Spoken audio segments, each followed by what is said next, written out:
আসসালামু আলাইকুম। Special support জোনের পক্ষ থেকে আমি তাসনুবা রহমান আজকে একদম নতুন একটি বিষয় নিয়ে আলোচনা করতে এসেছি। এই পেজে আমার লাইভে নানা রকম বিশেষ চাহিদা সম্পন্ন শিশুদের চিকিৎসা এবং থেরাপি বিষয়ক আলোচনা অনেক দিন ধরেই হয়ে চলছে। আজকের আমার বিষয়টি হচ্ছে মানসিক স্বাস্থ্য। গত এক সপ্তাহ ধরে দেখছি যে সোশ্যাল মিডিয়ায় মানসিক স্বাস্থ্য বিষয়ক অনেক রকম লাইভ, অনেক রকম স্ট্যাটাস, ভিডিও মানুষ শেয়ার করছে। সেখানে থাকছে যে পরিবার সদস্য এবং বন্ধুদের মানসিক স্বাস্থ্য নিয়ে আমাদেরকে ভাবতে হবে। অনেকেই ডিপ্রেশনে থাকে। আজকে আমার বিষয়বস্তু হচ্ছে যে একজন স্পেশাল শিশুর মা বাবা কতটুকু ডিপ্রেশনে থাকে, কতটুকু মন খারাপ থাকে, সেটা কি আপনারা কখনো ভেবে দেখেছেন? হ্যাঁ, আমরা এমন অনেক কথা তাদেরকে বলি যে কথাগুলি তাদের প্রচণ্ড দুঃখ দেয়, কিন্তু তারা না সেরকম কোনো উত্তর দিতে পারে না। তারা নিজেরাও জানে না এটার উত্তর কী হওয়া উচিত, এমনকি আমিও জানি না। যেমন একটা উদাহরণ দিই, অনেকে বলে যে তোমার বাচ্চা অটিস্টিক, এটা ফেসবুকে ছবি দেখে তো একদম বোঝা যায় না। আচ্ছা ভাই, এই অটিস্টিক কথাটা কি মাথায় লেখা থাকে, কপালে থাকে, গায়ে থাকে? এটা তো লেখা থাকে না, দেখে তো বুঝতে পারার কথা না। আর যদি না বুঝতেও পারেন তাহলে এটা বলার কি দরকার? যেমন অনেক মানুষ দেখতে সুন্দর হয় না, ছবিটা অনেক সুন্দর আসে, আমরা কি তাদের দেখলে বলি যে তুমি কি ফিল্টার ইউজ করো, কি মোবাইল ইউজ করো, তোমার ছবি এত সুন্দর আসে? এটা তো বলি না, এটা বলা ঠিকও না। তাহলে কিসের জন্য আমরা এসব বাচ্চার বাবা মাকে এই কথাটি বলি? এটা কিন্তু তাদের কোনো কমপ্লিমেন্ট মনে হয় না, খুব কষ্ট লাগে যে আমার বাচ্চার অটিজম আছে, এটা উনি ছবি দেখে বুঝতে পারেননি, এখন উনি বুঝতে পারছেন। এটা কিন্তু উচিত না। এরকম আরেকটি কথা বলে থাকি যে ও কি কামড়ায়, ও কি চুল টানে, ও কি মারে। এটা কতটুকু অস্বস্তি কখনো ভেবে দেখেছেন এই প্রশ্নটা? কিন্তু এই প্রশ্নটা সবসময় শুনতে হয়।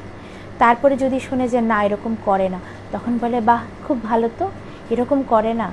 আসলে অটিস্টিক মানুষ না সারাক্ষণ মারে পিটে না মানুষকে, তারা মাঝে মাঝে অনেক অস্বাভাবিক আচরণ করে, কিন্তু সেই মাঝে মাঝেটাকে উদাহরণ টেনে তার মাকে প্রশ্ন করাটা কি ঠিক? তারপরে আমরা আরেকটা প্রশ্ন করি, সেটা হচ্ছে ও স্কুলে যায়, কোন ক্লাসে পড়ে? যে মানুষটি ঠিকমতো গুছিয়ে কোনো কথাই বলতে পারছে না, আমাদের কি আশা করা উচিত যে তারা স্কুলে যাবে, খুব ভালো করবে পড়াশোনায়? না, অনেকে পারে, কিন্তু আমাদের এরকম প্রশ্ন করা উচিত না। তার মা আপনার সাথে গল্প করতে করতে নিজেই একসময় বলে দিবে যে সে কোন স্কুলে যায়, সে কি করে না করে। কারণ কেন জানি এইসব বাচ্চার মাদের জগৎটাই থাকে তাদের গল্প, তারা বেশিক্ষণ তাদের গল্প না করে না থাকতে পারে না। কিন্তু তারপরও কেন জানি কিছু মানুষের কোনো ধৈর্য হয় না, তারা বাচ্চাটিকে দেখলেই প্রথমে বলবে যে তোমার বাচ্চা দেখে কিছু বোঝা যায় না, তারপরে বলবে ও স্কুলে কোন ক্লাসে পড়ে, যেন একটা পরীক্ষা নিতে এসছে। আচ্ছা, সেই অটিস্টিক বাচ্চার মা কি তখন জিজ্ঞেস করে যে আপনার সন্তান স্কুলে কী রেজাল্ট করে আমাকে বলুন তো, আপনার সন্তান বাসার কোন কাজ পারে আমাকে লিস্ট দিন তো? কখনো কিন্তু প্রতি উত্তরে কোনো মা এটা বলেন না।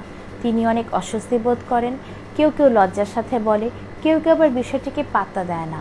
কিন্তু মানুষের না শেষ পর্যন্ত খুব কষ্ট লাগে। সেহেতু এই কথাগুলি দয়া করে অ্যাভয়েড করে যাবেন, তাহলে না তাদের মা বাবা তাদেরকে নিয়ে পাবলিক প্লেসে যেতে পারবে। আমরা থেরাপিস্টরা কিংবা ডক্টর সবসময় একটা কথা বলে যে বাচ্চাকে নিয়ে আপনি মানুষজনের মাঝে যাবেন, কিন্তু তারপরও অনেক মা বাবা নিয়ে যান না, বিয়ে শাদিতে নেন না, কারো বাসায় দাওয়াত দিয়ে অনেক মানুষ জড়ো হলে নেন না।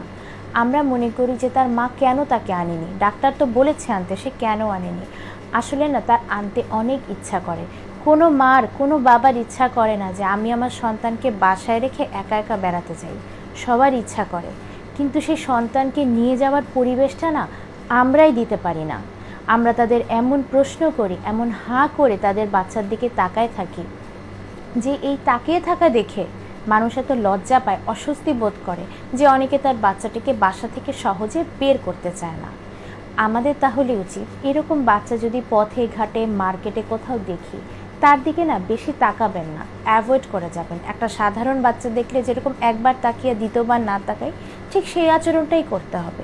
এটা করতে পারলে না তার মা তাকে নিয়ে বের হয়ে স্বাচ্ছন্দ্য বোধ করবে এবং খুব সহজেই সে বাচ্চাকে অভ্যস্ত করতে পারবে। বাচ্চাগুলিকে তারা নিয়ে বেরো হতে পারে না এবং বাচ্চারা অভ্যস্ত হয় না। দিন শেষে আমরা মাকে দোষারোপ করি, বাবাকে দোষারোপ করি যে উনি ওনার বাচ্চা একদম বের করেনি। কিন্তু কখনো তাকে জিজ্ঞেস করি না যে আপনি বের করে কি কি কষ্ট ফেস করেছেন যার জন্য আপনি আর এই রিস্কটা নিতে চান না। এজন্য তাদের মানসিক স্বাস্থ্যটা কতটুকু দুর্বল থাকে, তাদের অবস্থা কত খারাপ থাকে, কত কষ্টে তারা থাকে, এটা একবার ভেবে দেখুন। আপনি যদি বের হলে মানুষ বারবার আপনার সন্তান নিয়ে প্রশ্ন করতে থাকে, আপনার সন্তানের দিকে তাকিয়ে থাকে, তাহলে কি আপনার ভালো লাগবে? ওদেরও তো ভালো লাগে না। আর এই কথাটি বলার জন্যে আজকে আমার আশা। আমার কথায় যদি কেউ দুঃখ পেয়ে থাকেন আমাকে তাহলে ক্ষমা করবেন, কিন্তু আমার মনে হয় আমার এই কথা শুনে যদি কিছু মানুষ তাদের এই প্রশ্ন বন্ধ করতে পারেন তাহলে অনেক উপকার হবে। ধন্যবাদ।